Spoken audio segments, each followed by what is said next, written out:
Hello दोस्तों, स्वागत करता हूं आज के इस नए लेक्चर में जिसमें हम सीखेंगे परिमेय संख्या और अपरिमेय संख्याओं के बारे में और कुछ सवाल यानी 1.3 चालू करने वाले हैं वास्तविक संख्या का।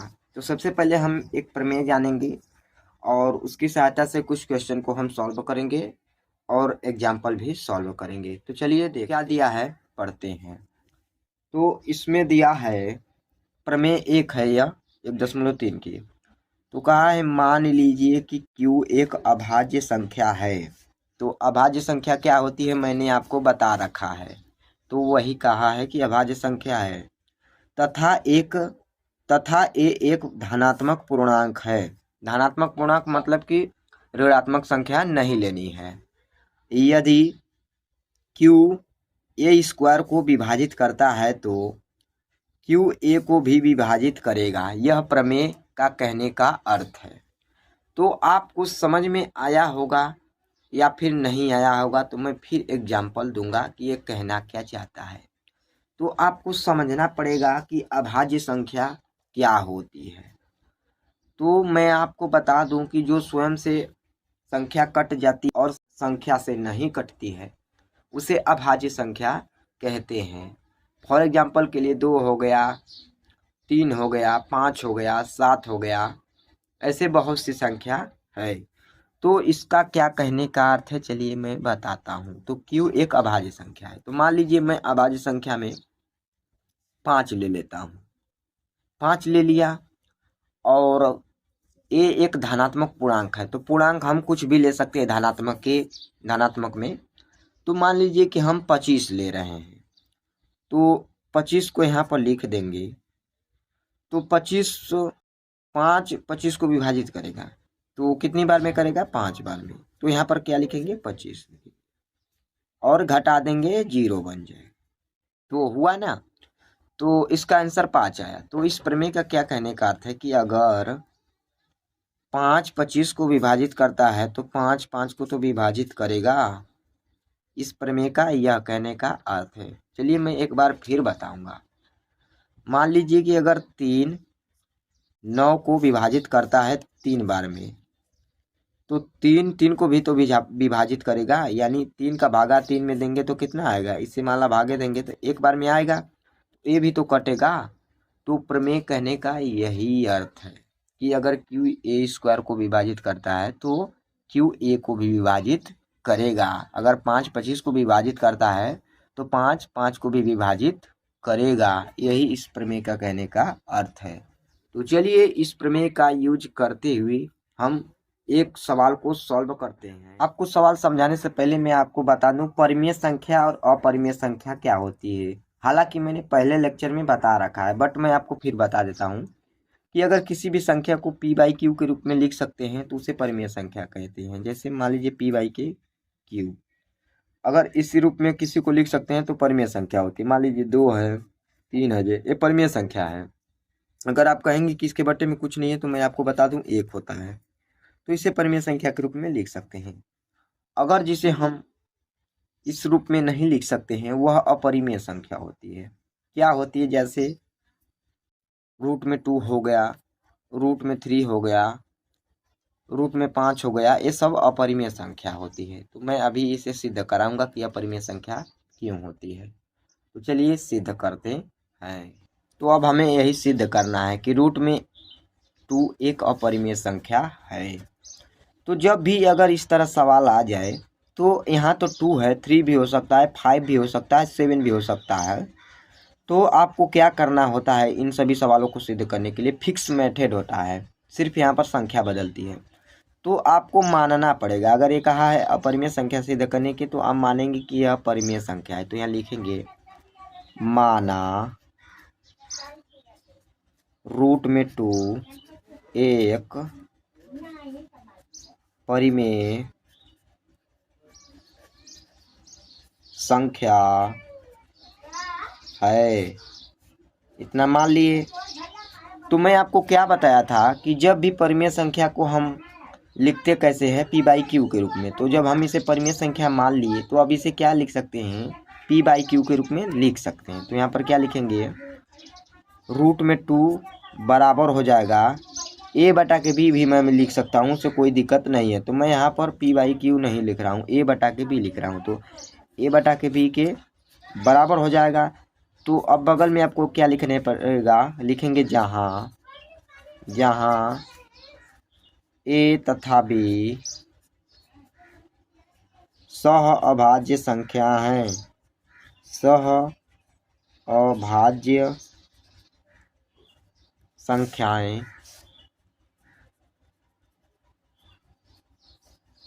हैं, यहाँ पर लिख देना है। और ये भी कंडीशन आपको देनी पड़ेगी कि बी नॉट इक्वल टू 0। सह अभाज्य का क्या मतलब होता है दोस्तों, तो मैं आपको बता दूं कि किन्हीं दो संख्या अगर आप लेते हैं, अगर उनका HCF कुछ भी नहीं आता है 1 के अलावा, तो उसे सह अभाज्य संख्या कहते हैं। तो अगर आप 2 3 लेंगे तो इसका HCF 1 आएगा, तो 2 3 संख्या अभाज्य है, तो वही हम लिख दिए। अब चलिए इसे हम नीचे सॉल्व करते हैं।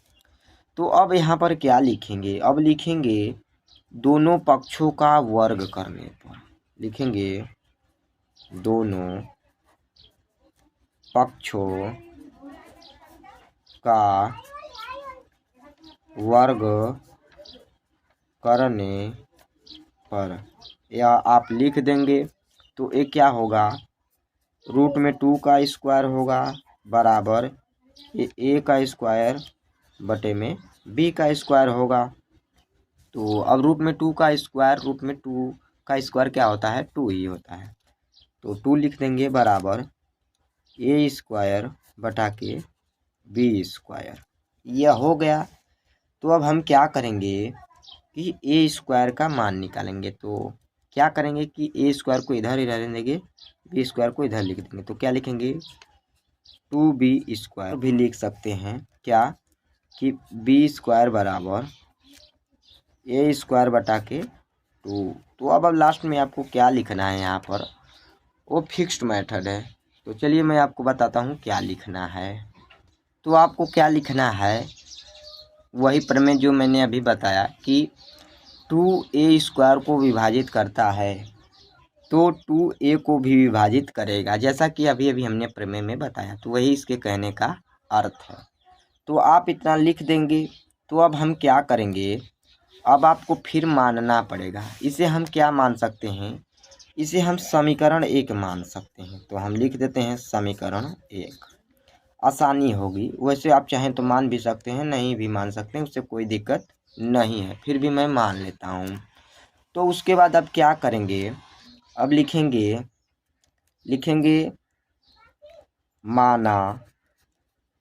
माना ए बराबर 2m, लिख सकते हैं। हमने माना ए बराबर 2m, जहाँ m कोई पूर्णांक है। तो यहाँ पर लिखेंगे जहाँ m कोई पूर्णांक है, यह आपको लिख देना है। तो अब हम क्या करेंगे कि a की जगह 2m रख देंगे। तो यहाँ पर डायरेक्ट मैं स्क्वायर कर देता हूँ। तो क्या होगा, ए स्क्वायर बराबर 4m स्क्वायर।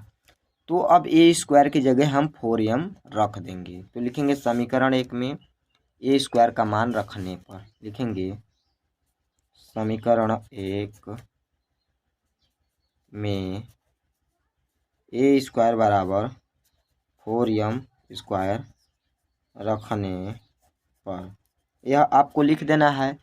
तो अब रखेंगे तो ए स्क्वायर की जगह कितना रखेंगे, 4m स्क्वायर रखेंगे। तो यहाँ पर रख देते हैं। तो क्या होगा,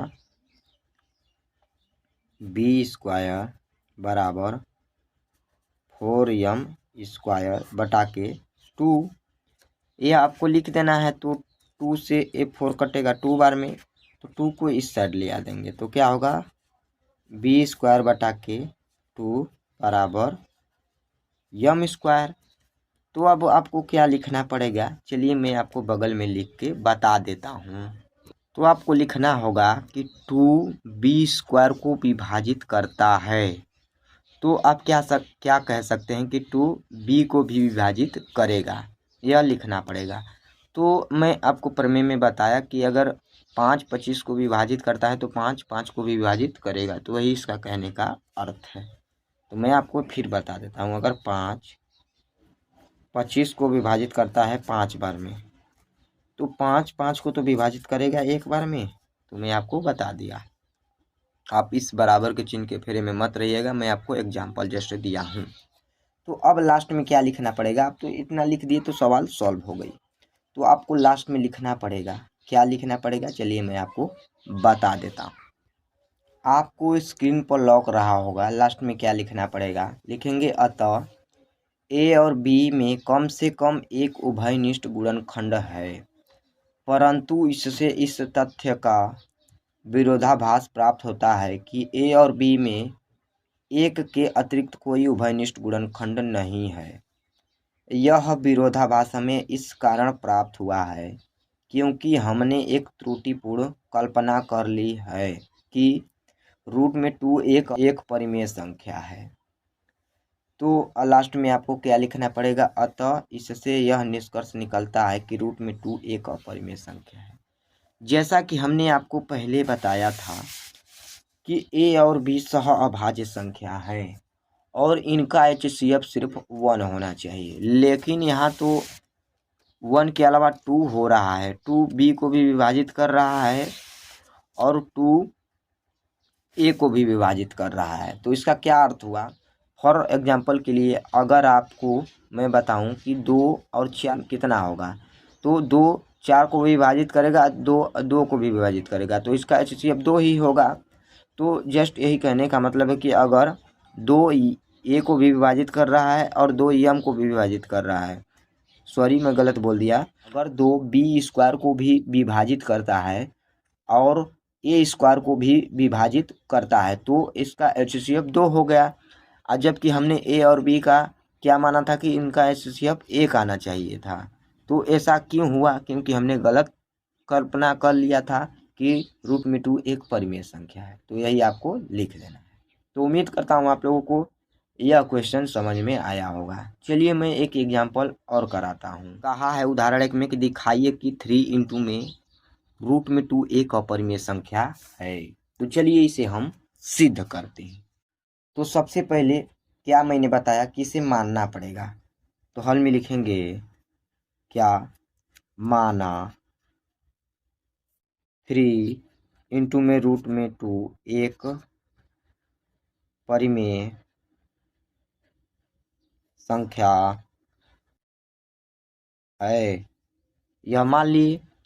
तो अब क्या कर सकते हैं, इसे a/b के रूप में लिख सकते हैं या फिर उसके बराबर कर सकते हैं। तो लिखेंगे 3 में √2 बराबर a/b, बगल में लिखेंगे जहाँ a और b सह अभाज्य संख्याएं हैं, यह आपको लिख देना है, और b ≠ 0 है, तो इतना आप लिख देंगे। तो मैं आपको बताया हूँ कि सह अभाज्य संख्या का मतलब क्या होता है, क्या होता हुआ कि जिसका HCF सिर्फ 1 हो और कुछ भी नहीं। तो चलिए अभी पिछला क्वेश्चन में हमें अभी बताया आपको। तो अब इसे क्या करेंगे कि 3 को इस साइड ले आएंगे, तो लिखेंगे √2 बराबर a/3b, इतना लिख देंगे। तो इसे हम क्या मान लेंगे, समीकरण 1 मान लेंगे, समीकरण 1 मान लेंगे। तो आपको लास्ट में क्या लिखना पड़ेगा, चलिए मैं आपको बता देता हूँ, यह लिखने वाला कार्य है। तो आपको मैं स्क्रीन पर दिखा दे रहा हूँ, क्या लिखना पड़ेगा, चूँकि यहाँ 3 a और b पूर्णांक है, इसलिए a/3 भी एक परिमेय संख्या है, इसलिए √2 भी एक परिमेय संख्या होगी। परंतु यह इस तथ्य का विरोधाभास है कि √2 एक अपरिमेय संख्या है। इस प्रकार हमारी परिकल्पना गलत है। अतः 3 √2 एक अपरिमेय संख्या है, यह आपको लिख देना है। तो आप समझ नहीं पाए होंगे, तो मैं एक बार फिर बता देता हूँ इस लाइन का मतलब कि a और b पूर्णांक है, 3 भी पूर्णांक है, इसलिए ए बटा के 3 भी तो पी बाई क्यू के रूप में हम लिख सकते हैं, या फिर ए बटा के बी के। तो यह तो परिमेय संख्या है, लेकिन रूट में 2 एक अपरिमेय संख्या है, अभी अभी हमने सिद्ध कराया। तो परिमेय संख्या अपरिमेय संख्या के बराबर कैसे हो सकती है? ये हमारी कल्पना गलत है तभी ना। अगर सही होती तो फिर तो परिमेय संख्या के बराबर परिमेय संख्या आती और अपरिमेय संख्या के बराबर अपरिमेय संख्या आती। तो ये कैसे गलत हुआ? हमारी परिकल्पना गलत थी तभी ना। तो लास्ट में लिख देंगे अतः 3 इंटू में रूट में 2 एक अपरिमेय संख्या है, यही आपको लिख देना है। तो उम्मीद करता हूँ आप लोगों को यह भी क्वेश्चन समझ में आया होगा। चलिए मैं एक और उदाहरण करा देता हूँ और उससे समझने की कोशिश करते हैं। यह उदाहरण 2 है। क्या कहा है? दिखाइए कि 5 माइनस रूट में 3 एक अपरिमेय संख्या है। तो चलिए इसे हम दिखाते हैं। हमने आपको बताया है कि इन सभी सवालों को सॉल्व करने के लिए सबसे पहले मानते हैं। तो हल में लिखेंगे माना 5 माइनस रूट में 3 एक परिमेय संख्या है। तो जब इतना मान लेते हैं तो इसे किसके बराबर करते हैं? ए बटा के बी के। आप चाहें तो पी बाई क्यू भी ले सकते हैं, उससे कोई दिक्कत नहीं है। तो यहाँ पर क्या लिखेंगे? 5 माइनस रूट में 3 बराबर ए बटा के बी से इस साइड लिया देंगे, ए बटा के बी को इस साइड लिया देंगे। तो ये क्या होगा? 5 माइनस ए बटा के बी बराबर इसे कर देंगे रूट में 3 के। तो इतना लिख देंगे आपको। तो अब क्या लिखना पड़ेगा आपको लास्ट में? चलिए मैं आपको बताता हूँ, जो कि आपको यह स्क्रीन पर लौक रहा होगा। इसे हम समीकरण 1 मान लेंगे या फिर कुछ भी नहीं मानेंगे। तो इतना लिखने के बाद आप क्या करेंगे? लिखना पड़ेगा लास्ट में। क्या लिखेंगे? लिखेंगे यहाँ 5 और ए बटा के भी परिमेय संख्या है, अतः इनका अंतर भी परिमेय संख्या होगी। तो मैं आपको बता दूं कि अगर परिमेय संख्या में परिमेय संख्या घटाते हैं तो वह परिमेय संख्या ही आती है। तो उसका अंतर भी तो परिमेय संख्या आना चाहिए। तो इसलिए रूट में 3 एक परिमेय संख्या होनी चाहिए, परंतु इससे इस तथ्य का विरोधाभास प्राप्त होता है कि रूट में 3 एक अपरिमेय संख्या है, इसलिए हमारी परिकल्पना गलत है। अतः 5 माइनस रूट में 3 एक अपरिमेय संख्या है। आपको इतना लिख देना है। तो मैं आपको एक बार फिर समझा देता हूँ कि इसका कहने का क्या अर्थ है। अगर मान लीजिए 5 में से 3 घटाते हैं तो क्या आता है संख्या? वो भी तो पूर्णांक ही आता है या फिर परिमेय संख्या आता है।